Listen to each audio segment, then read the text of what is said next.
your nose in it. I'm authentic, real name, no gimmicks, no game, no scrimmage. I ain't playing with you niggas. Everyone, it's the Nation of Podcation Daily Podcast. I'm O'Shea. Make sure you guys hit that like and subscribe button. Hip hop superstar and It Is What It Is podcast host Mase talks about how folks just was going crazy when Diddy passed. He realized that those guys weren't real. He said bodyguards were standing around crying and teared up instead of firing shots at the folks that had bang bang unalive Biggie. It's crazy work. Now, as we all know, there's been a lot of rumors and innuendo about what happened to Biggie. Was it the Nation of Islam? Did Suge Knight have something to do with it? Was it the guy named Poochie that allegedly Suge Knight had hired? All types of stories about how Biggie passed away. Crazy work. Now, Mase says he had to get away from Bad Boy because those dudes were not about that life. It's wild work to see that security guards and people that's supposed to be gangsters and stuff, they're standing around crying instead of, letting off retaliation shots at the people who unalive Biggie. Like, it's crazy work. Let's take a look at this clip as Mase and Cam'ron clown Bad Boy as a staff and industry, a record label, like Pac said. You know what I'm saying? Let's take a look at this clip from Cam'ron and Mase on the It Is What It Is podcast. We was talking about after Biggie got killed and how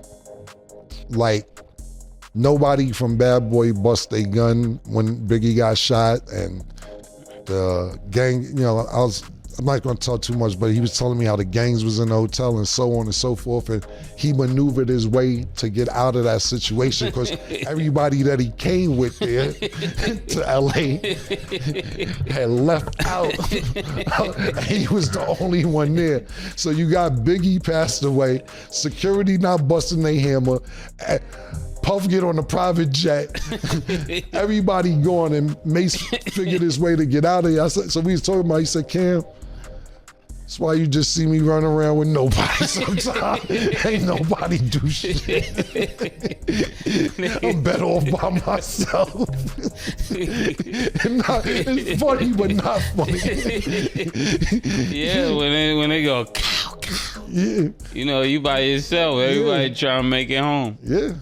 Especially niggas crying behind cars. I just want to go home. I just want to be home. Right. But that's part of me saying that you the chosen one. Yes. That's what I meant by that. Yeah, what do you do if you're security crying behind the car? Damn. I just want my blanket. You just want your blanket. Nigga, we gotta get out of here. I didn't sing too much. Niggas can't tell me nothing. That's why when niggas be talking tough, I said, man, just say it. I didn't sing all that. Nigga said he want to just go home and be under his blanket. You like, what? But he there for security. I just want my blanket. This glass on the floor. Niggas is behind the car.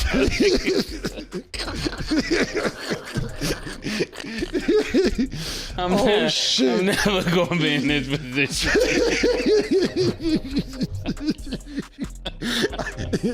I just want to go home and I just want to be under my blanket. Niggas be you like, wow. Oh shit. Oh, we gotta get out of here. God, you get me out of here. I'm never fooling with these niggas. All right, Nation, there you have it. Them are some wild boys right there. They always clowning. Just watching them laugh and joke around about stuff, it makes me laugh and stuff like that. That's just wild work. But to think that you have armed security, you have all these folks that claim to be gangsters and all of that, and nothing happened. The dude just got away, they gone, and nobody knows. Biggie's still one of those unsolved mysteries. It's just wild work. Now, there is a lot of folks that assume that Suge Knight did this in retaliation to Tupac's situation, him being unalived, and it's wild work to think that Death Row had something to do with Biggie. and they just let them get away with it. Like I said, I know it was allegedly in retaliation because we all heard about Keefy D's story about how Diddy paid Zip to pay them to unalive Tupac during that situation. It was basically some Crip versus Blood type situation. It's wild, wild work. I mean, this is 30 years later, y'all, and we are still talking about the Biggie unalived and the Tupac unalived situation. It's just wild, wild work. Nation, what do you think about Cameron and Mase's comments? What do you think about Bad Boy as a staff record label and as a crew not doing nothing to retaliate the person who allegedly got Biggie unalived? It's wild, wild work to even think about all that stuff 30 years later. But like I said, what do y'all think? Y'all let me know in the comment section down below. Make sure you all hit that like and subscribe button on your way out.